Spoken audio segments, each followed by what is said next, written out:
The Agenda in the Summer with Namkiwanuka is brought to you by the Chartered Professional Accountants of Ontario. CPA is a regulator, an educator, a thought leader, and an advocate.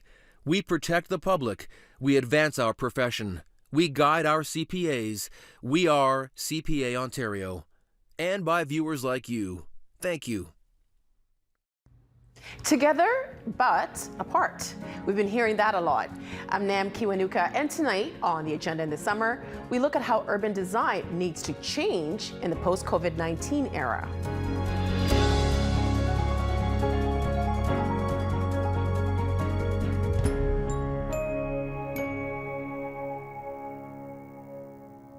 Even as Ontario's largest city prepares to move to Stage 3, wide open public spaces are in high demand. From crowded sidewalks to parks and even elevators, urban designers are rethinking how to make our shared spaces more accessible and safer for communities to interact. With us for their insights from Toronto, Andrew Frontini, Design Director at the design and architecture firm Parkins & Well. And Cheryl Case, founder and principal urban planner at CP Planning and co-editor of House Divided, How the Missing Middle Will Solve Toronto's Affordability Crisis. Hi to you both. Hello. Very excited to talk about this topic. It's been on my mind a lot. You know, the past 4 months has been a jarring experience for all of us. Andrew, in what ways has the pandemic exposed flaws in how we plan our cities and how we design our cities? Well, I think the first thing is that there just isn't enough public space that's accessible to everybody.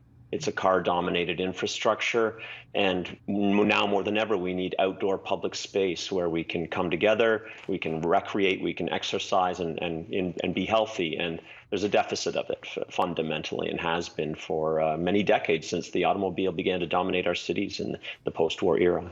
This is not the first pandemic. In the past, when we look at history, how has urban design responded to public health crises? Well, if we look globally, I mean, I think there have been many interesting cases where really the structure of our cities, the idea of zoning, separating different uses, you know, agriculture, industry, domestic uses, realizing that those can be dangerous, or that there can be health issues around the kind of cohabitation of certain uses, and that dates back really to the Middle Ages. But what we've seen is the shaping of buildings more explicitly around health, ventilation as to your bedroom, for example, as a response to TB and other airborne diseases. And I think the idea that the public realm is there to support people with outdoor space, and the Victorians were really obsessed with the idea that a walk in the park was healthy, and we're really living that today. Cheryl, this whole process has been something that we're learning as we go, and I'm guessing the same thing for the people in charge, but we're looking to them for direction. What is your assessment of Toronto's overall response to making public spaces safer and more accessible during this pandemic? Mm-hmm. So in making public spaces more accessible during this pandemic, I think there definitely is a lot more that can be done. You know, walking around downtown, we see that the parks are heavily used as places for leisure. You don't see it very much as often, however, public spaces being used as places for, you know, resourcing other parts of our life. For example, urban agricultural needs. You know, a lot of people are unemployed, and the price of food is going up. And so I think it's you know, very easy for people who are privileged to think about public space as a place to relax and a place for lounging. But there are actually a lot of people who, again, you know, have been unemployed, and there hasn't really been much of a response looking at public space as a location for you know, providing employment, providing food. And I think this, again, comes back to the point that was made earlier about Andrew's point about, you know, how we came about the planning practice, right? Like, if you think about the way it's designed and how public spaces are designed, it's a very colonial approach to public space. What do you right? mean by that? What do you mean by that? Yeah, so this idea of the lawn is a space for grass, and that you water your grass, and that's the purpose of it. It's for grass and for sitting. the idea of growing native plants in terms of for the ecology and for bees and for growing vegetables and herbs, things like this. These are practices that indigenous nations have had, and that their relationship with public space and with the land has been stripped away from them due to the process of colonization. So we've talked about lounging and these very nice activities. It's also very nice to be employed, and it's also very nice to have food on your table. So from what you're saying, I'm hearing maybe urban planning, urban gardening is something that we could possibly be doing with some of these green spaces? Yep, for sure. However, it's very difficult because, again, in a colonized system, a colonized planning practice itself that does not value urban agriculture as a fundamental practice that can be applied to meet the needs of people. And so, for example, I have one of my best friends, I'll name it Cheyenne Sundance, is a fantastic young person like me. She's 23 years old, and she leads independently her own farming practice. And she has a CSA, so you can order food from her. And so she's currently renting at the Downsview Park, but she wanted to make farming more accessible to people across the city of Toronto so that they can grow their own food. She couldn't get access to public parks to do so. So instead, she had to actually go to ask people to share their backyards. It was easier to get access to kind individuals than to a kind system. When I think of a city like Toronto, if you think of downtown Toronto, you have a lot of high-rise buildings, a lot of apartment buildings, condos, and very little green space. So if you're, after spending so many months inside a small apartment, so assuming, the cities are going to become more dense, how do we then balance having space for people to just be able to just sit on the grass and just get some fresh air? Well, I don't think they have to be mutually exclusive. I mean, if you are seeking contact with nature, growing something is going to be, more therapeutic than sitting in the grass. I thought what was fascinating about the pandemic, very quickly, the degree to which nature, or the presence of nature, became much more visible and more audible in the city.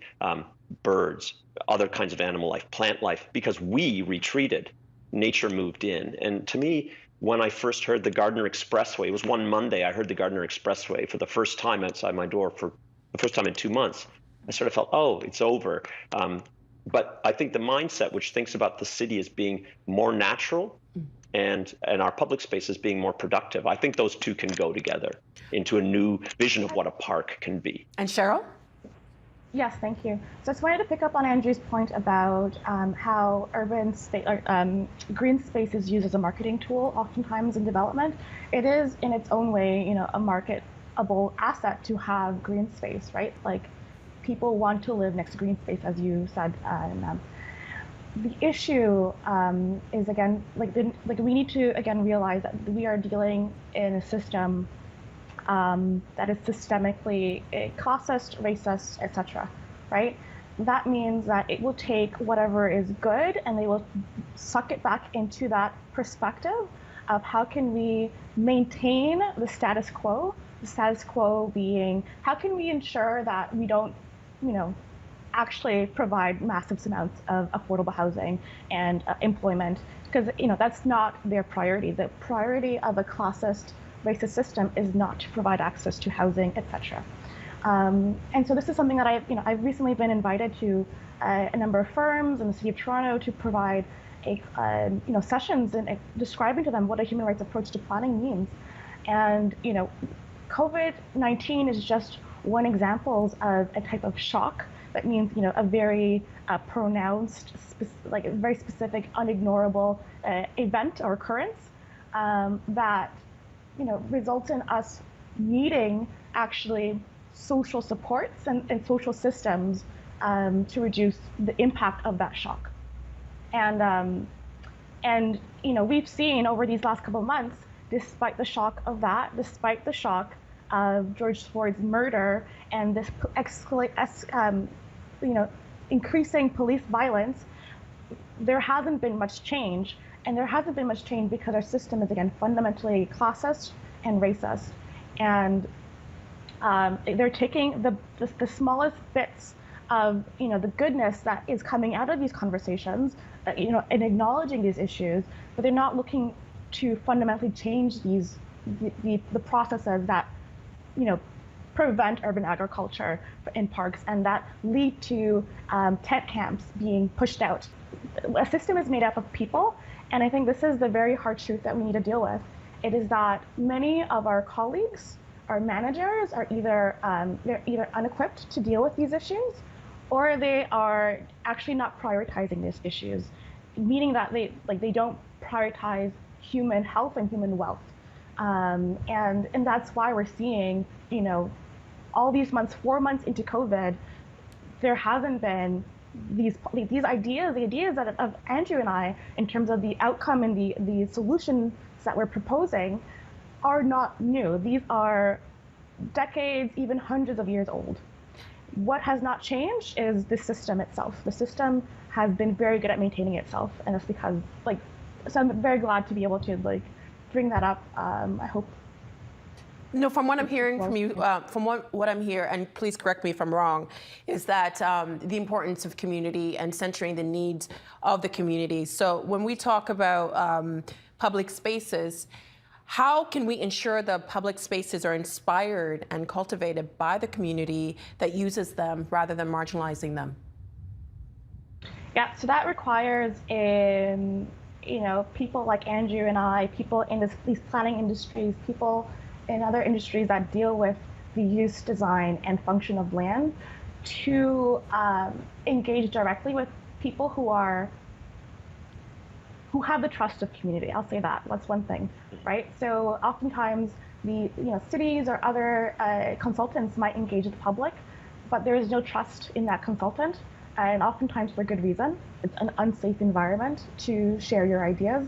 But there are many institutions that are out there who are actually quite skilled and really have their heart in it in regards to building relationships with community and getting their ideas on the table and then implemented. We have, for example, the UARR. I think it's I don't remember what they stand for, but they, in terms of the acronym, but they are the Alliance on Race Relations, for example, in Toronto.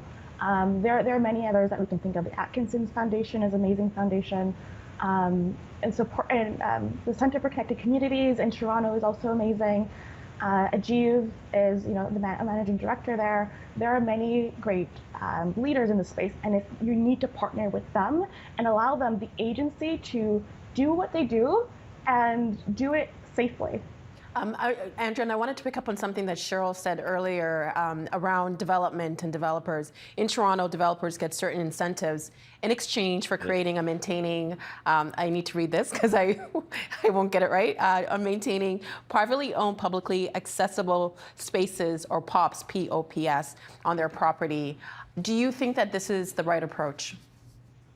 Well, that's an interesting question. I mean, the POPs are, they're fraught because they are essentially private space, and they are developed, in concert with the developer.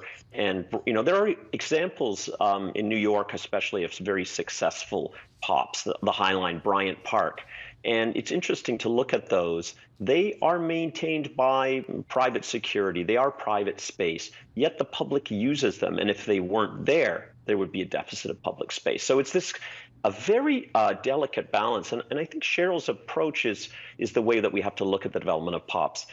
If a developer and their design team and the planners at the city are presenting a notion or a proposal for a public amenity or public space, how are they engaging the community that's going to use it? And how do they design it with that community's authentic engagement and input? And that's where I think these third-party agencies who really are creating a safe space for dialogue and are able to draw things out of the community that the conventional process tends not to, because it is intimidating. And there's a translation issue. People are talking about design, they're talking about urban planning, they're talking about development ideas and a brand for a community. They aren't really translating to the kind of core values of that community and what kind of space would serve them. So I think that POPs are, I don't want to use the term necessary evil because I don't think they need to be evil, but I think they're a necessity because the city cannot keep up with the design and construction of public space to meet the needs of our communities. They couldn't before the pandemic, well behind, and now really can't. And there was a recent story in Montreal where there was a group of young Black teens playing on a basketball court, and then they were fined by police. And later on that afternoon, a group of white teenagers were also on that court, but instead of getting fines, they received warnings. So how do you communicate with communities to I guess, the ownership of public spaces and letting people know that they belong in these public spaces? Yeah. So, thinking about this term social bias, I think this is oftentimes a more palatable way of describing racist tendencies. I was at a panel with some community members on Monday, and they noted about the experience of, entering a new neighborhood. This is, two Black people, two different cases.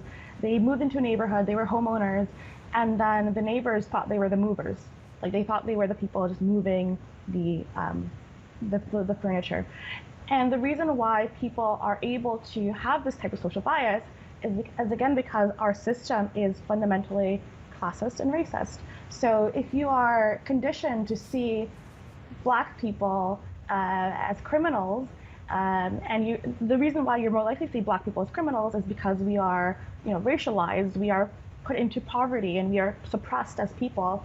Then you're more likely to think that these people who are Black might be criminals too.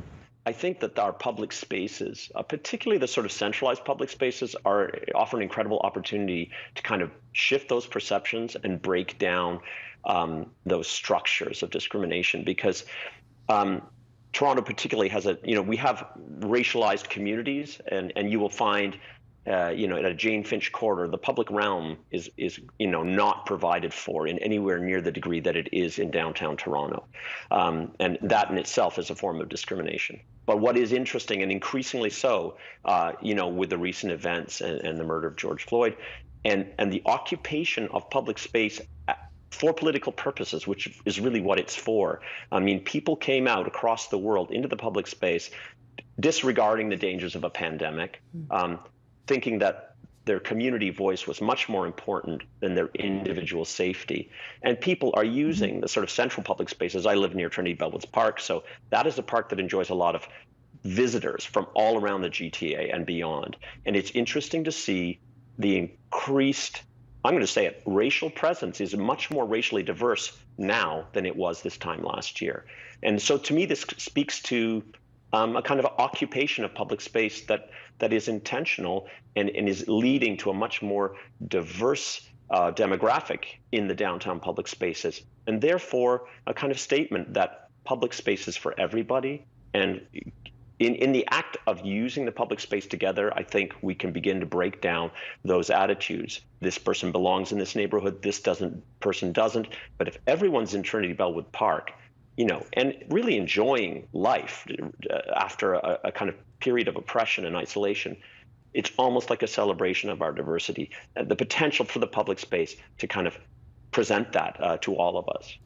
Libraries before the pandemic were a place where people would meet, work on, if you don't have access to internet, it's a place where you could work on your resume, and kids learning, all that stuff. And during the pandemic, it's been taken away from communities. Moving forward, Andrew, how is this new normal going to affect public libraries?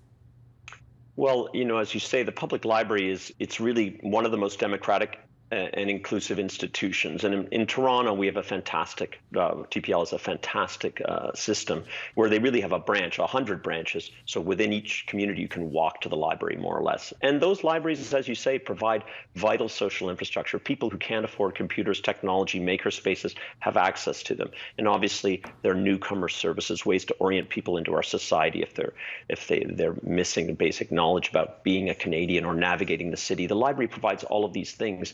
When it's not there, those communities suffer. And what is interesting, I mean, the Toronto Public Library, many of their locations continued, even though the building proper was closed, were able to continue to serve their communities because of the way they think about space. When they design a building, if the site permits it, there's always a kind of generous allocation of public space.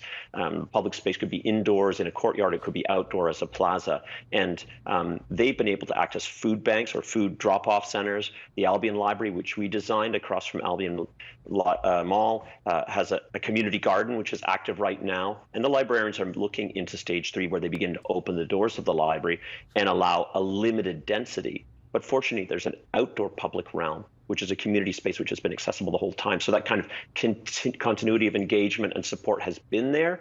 And they've even expanded the kind of symbolic reach by offering food or allowing people to garden. And it's really what Cheryl was talking about. First, I think TPL is an incredibly progressive organization. And the way they get their architects to design the public realm around those buildings when they renovate them and build new ones is critical to the ongoing success and resiliency in terms of a community, very accessible community infrastructure. The pandemic has exposed a lot of inequality. I think it is also an opportunity for us to look forward and see how we can become a more inclusive society. So Cheryl, does this pandemic offer us a chance to build a more inclusive city? And if so, how? Well, it's unignorable at this point, right? Like the pandemic has made, the systems of oppression essentially unignorable. We know that it is possible to, provide money to people. We're doing that right now through Serve. So that means we could have had a minimum income that was actually higher. We could have had a minimum standard of living that was provided by the government in terms of policy. And so thinking about also our ability to have these conversations about access to decision making and access to programs and processes that dignify the human rights of lower income and marginalized peoples. I think that is something that is unignorable, and it's unignorable because it is unavoidable, right? It's unavoidable as people are continuing to be unemployed, as housing prices are not following in line with the unemployment, and as people in camps are being pushed out of parks. And Andrew, what about you? How can we move forward and build a more inclusive city? Well, I think what we've learned is, and as Cheryl said, all of a sudden these things are possible. The basic income, taking space from the automobile and giving it to the pedestrian or the cyclist. Those are things we've argued about for decades. And all of a sudden, there are, through Cafe TO and Active TO, the streets, which are our biggest public space asset.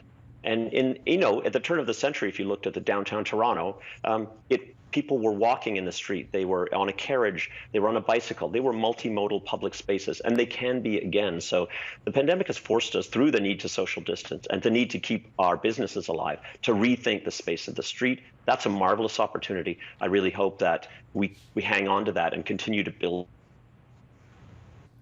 Andrew looks a little different because we had some tech issues, but everything is sorted. Something that is giving people a lot of anxiety right now are elevators. They're in buildings, they're in offices. So moving forward, how do we navigate that, Andrew? Well, it's a real challenge. The elevator is really the threshold into a building, and it's a compressed threshold. So they can't operate at the capacity that they are designed to. What we'll be doing is all of our spaces, our workplaces, are going to be occupied at a reduced density, and the elevators were corresponding. You might have 2 to 4 people in an elevator, depending on the size of the elevator. You're going to be sanitizing at that threshold before you touch anything. We'll be moving towards more touchless technology that's already in place in many instances. And we'll be relying more on technology that increases the efficiency of elevators, which is, again, in Class A buildings is there, where you're really doing a call demand so that the elevator is grouping people who are going to similar destinations or the same destination, and having less stops and more efficiency out of that elevator. So as we've seen in all aspects of our life, technology is going to fill some of these gaps, and we are going to be occupying all of our workplaces and the downtown core differently at a lower density for the foreseeable future. We have 1 minute left, and I want to get an answer from both of you, so 30 seconds each. Moving forward, how do we meet public demands for access to public spaces? And Cheryl, I'd like to start with you. Yeah. Sorry, I was looking at my screen and there was a little thing. Sorry. Okay, I'll start my question again. It's okay. We have 1 minute left, and moving forward, we have 1 minute. I want to get 30 seconds from each of you. Cheryl, moving forward, how do we meet public demands for access to public spaces? To meet public demand for access to public spaces, we need to really engage the public. Something that I often say is that everyone has a relationship with land, but not everyone has a relationship with planning. Typically, it is the people who are the wealthiest who have the greatest relationship with planning. That is oftentimes a sign of their privilege. People who are marginalized, people who are being evicted from core streets, and people who are even marching for our safety and for our dignity of people. They are often not involved in the planning process of public spaces. So it is time actually to address that issue and to start engaging those members of the public, and to support the members of our professional communities who are actually expertised in that engagement. And Andrew? Well, I think what we've seen is an ability to experiment in the public realm. It's out of necessity, but we've seen the speed and dexterity and adaptability with which our leaders can implement new urban space ideas, turn a street into a cafe, turn a street into a park.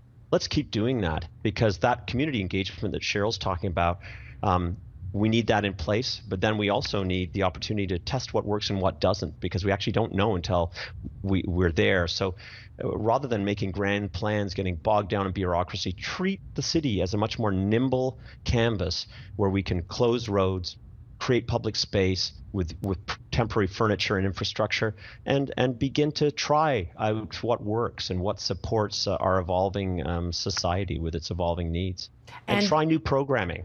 Andrew, new things and activities. Andrew and Cheryl, thank you so much for your insights. We've just started this conversation. We're actually going to be talking more on how cities move forward post-COVID-19, and we're going to be collaborating with AMO in August. So look forward to more conversations about that. We appreciate your time and your insights. Thank you very much. Thank you so much, Nam. Thank you. And that's it for tonight's Agenda in the Summer. I'm Nam Kiwanuka. Thanks for watching TVO and for joining us online at tvo.org. And we'll see you again tomorrow for a look at the Credit River. The Agenda in the Summer with Nam Kiwanuka is brought to you by the Chartered Professional Accountants of Ontario. CPA is a regulator, an educator, a thought leader, and an advocate. We protect the public. We advance our profession. We guide our CPAs. We are CPA Ontario.